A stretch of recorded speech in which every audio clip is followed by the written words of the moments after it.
इस वक्त हमारे साथ सुमित खरबंदा जी हैं, माइंड रीडर हैं, हिप्नोटिस्ट हैं। बहुत बहुत स्वागत खरबंदा जी आपका इसमें क्या एनालिसिस है? ये जो फैक्ट जितने भी निकलकर सामने आ रहे हैं, ये किस तरीके की मानसिक स्थिति है? जैसे आप देख रहे हैं कि अगर किसी की दीवारों पर ये इस तरह के चित्र बने हों, चारों तरफ शराब की खाली बोतलें बिखरी हुई हों, तो आप क्या अनुमान लगाएंगे वो किस तरह का व्यक्ति? As a mentalist and as the hypnosis expert मैं यही कहूंगा कि साइकोलॉजिकल डिसऑर्डर है। माइंड जिस तरीके से हम लोग सोचते हैं और जो पॉजिटिव थॉट्स दिमाग में आते हैं, ये बिल्कुल उसको रिप्रेजेंट नहीं करता है। मैं यही कहूंगा कि अगर एक इंसान इस ऑर्डर में इस तरीके को सोचता है, इस ट्रैक पे चलता है, तो जरूर इसका एक्सपोजर वायलेंस की तरफ है। और हो सकता है कि उनके इंटेंशंस अभी हमारे सामने आए हैं, ये एक मर्डर हुआ और ये सब इन सब से इंस्पिरेशन कह सकते हैं कि ये एक माइंड को सेटिस्फेक्शन देने की चीजें हैं कि या जो मैं जिस ट्रैक पे जा रहा हूँ, जो काम करने जा रहा हूँ, ये मुझे उस चीज को सहूलियत, ये मुझे उस चीज को आराम देती हैं, मेरे दिमाग को आराम देती हैं। तो ये सब चीजें उस चीज को दिखाती हैं। इंसान क्या करता है? भगवान को जो पूछते हैं वो लोग भी हमारे बीच हैं, जो शैतान को पूछते हैं वो भी हमारे बीच है। क्या साइकोलॉजिकल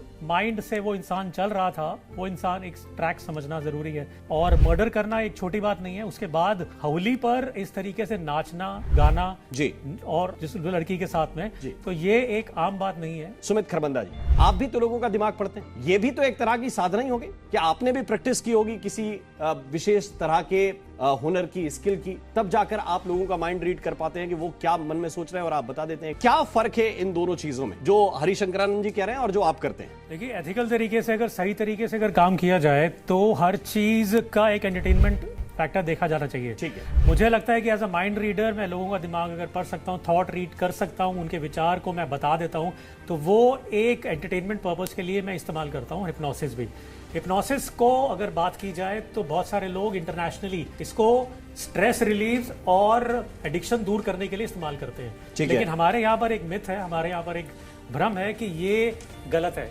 जबकि ऐसा नहीं है। हमेशा ध्यान में यही आता है कि हिप्नोसिस करके मुझसे कुछ भी करवाया जा सकता है, लेकिन इसके और बहुत सारे फैक्टर्स हैं जिसको सामान्य भाषा में वशीकरण कहते हैं। लेकिन वशीकरण वाला वो नहीं जो बस स्टैंड पे या रेलवे स्टेशन पे आपको पर्ची लिखी हुई मिल जाती है। जी नहीं, वो बिल्कुल नहीं। मैंने वही बताया, हर चीज के एक पॉजिटिव और नेगेटिव फैक्टर्स रहते हैं। मैं इल्यूजन क्रिएट करता हूँ, भ्रम क्रिएट करता हूँ कि मैं अपना दिमाग पढ़ रहा हूँ, लेकिन ऐसा मैं भगवान नहीं हूँ। मैं इस बात को मानता हूँ, लेकिन ये मैं पॉजिटिव और सही तरीके से बताता हूँ। आपकी स्किल का भी जो एक्सट्रीम है, क्या वो उस पर नहीं पहुंच सकता कि कोई व्यक्ति के दिमाग में क्या चल रहा है, वो क्या बिल्कुल गलत तरीके से है इस्तेमाल किया जाता है इन चीजों का। जो इस चीज पे बिलीव करते हैं, जो अंधविश्वास में बिलीव करते हैं, वो इसको गलत तरीके से लोगों से पैसे ऐंठना और अपने कहे अनुसार चलाना, अपने वशीकरण को इस्तेमाल करके चलाना, ये लोग ऐसा करते हैं।